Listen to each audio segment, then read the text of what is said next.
ֆինանսավորում են, չէ՞, ինչ որ թե ինչ որ մեկը ստեղից է կապիտալը դրել։ Տեսեք ոնց է, դա միջազգային բրենդ, օրինակ Pullman-ն է, Kempinski-ն է, կենտրոնում են կառուցում, Windham-ն է, հա։ Դրանք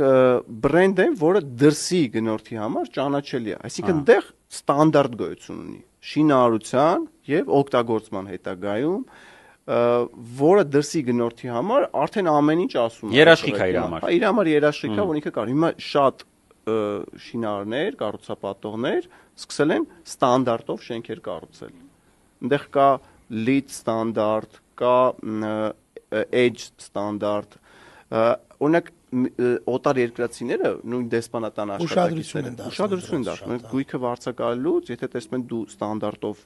շենքում ա քո գույքը, իրանք նախապատմությունը թեկուզ թանկ դրան են տալիս, կանաչ շինարարություն, տես գոյություն ունի ստանդարտ։ Դա Եվրոմիությունում ընդունված նորմա եւ աշխարհը գնում է դրան։